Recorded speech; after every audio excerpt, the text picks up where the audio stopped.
शैलेंद्र कुमार का जीवन एक साधारण गांव में बीत रहा था।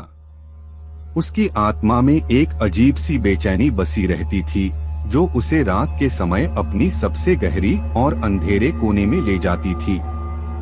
गांव में हर रात कुछ अजीब घटित घटनाएं होती रहती थीं। लोग कहते थे कि गांव में एक पुराने मकबरे के पास एक पुरानी बूटी है, जिसे पांडुबी कहा जाता था। यह बूटी रात के समय जिन्नातों और भूत प्रेतों को आकर्षित करती थी और उन्हें उत्तेजित करती थी। एक दिन शैलेंद्र को एक वृद्ध आदमी ने बताया कि उसकी समस्या का समाधान सिर्फ पांडुबी में है।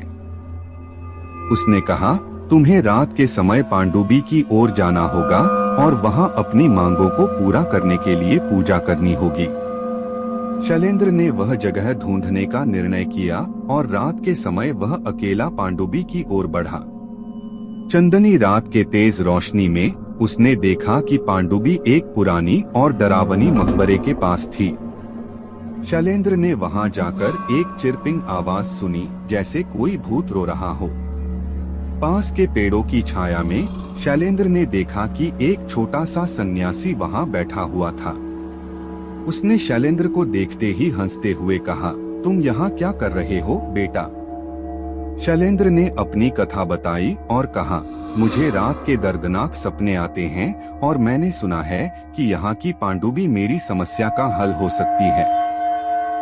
सन्यासी ने मुस्कुराकर कहा, हाँ, इसमें कुछ सच्चाई है, परंतु पांडुबी को शांति मिलने के लिए तुम्हें एक कठिन परीक्षा पारित करनी होगी। शैलेंद्र ने उससे कहा, मैं कुछ भी करने के लिए तैयार हूँ। सन्यासी ने बताया, तुम्हें पूरे रात तक एकांत में रहकर एक मंत्र का जाप करना होगा। तुम्हें किसी भी हलचल या डरावनी आवाज को नजरअंदाज करना होगा और सुबह को तुम्हें पांडुबी में एक छोटा सा पुजारी का अभिषेक करना होगा। शैलेंद्र ने इससे सहमति दी और वह रात भर एकांत में बैठकर मंत्र का जाप करने लगा। वह सचमुच एक अजीब सा माहौल महसूस करने लगा, जैसे कोई उसे देख रहा हो, परंतु उसने अपनी मायूसी को हराया और जारी रखा। रात की गहरी छाया में शैलेंद्र ने सुना कि कोई अजीब सी आवाजें उसके कानों में गूंजती जा रही हैं।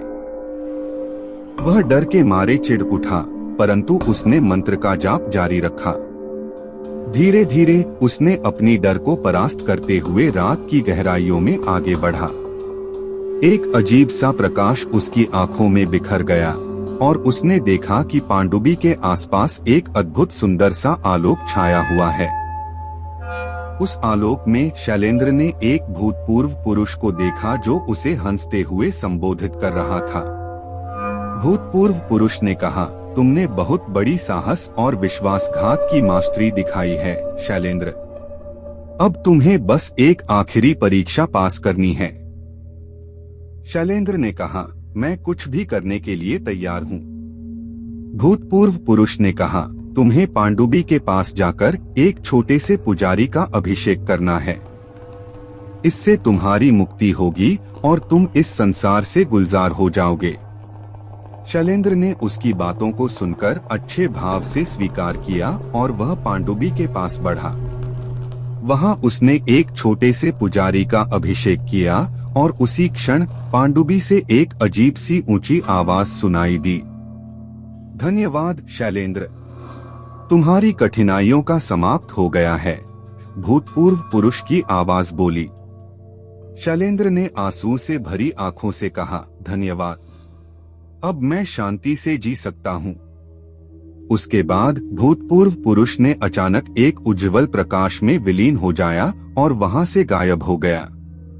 शैलेंद्र ने धन्यवाद दिया और अच्छे भाव से अपने गांव की ओर बढ़ा। शैलेंद्र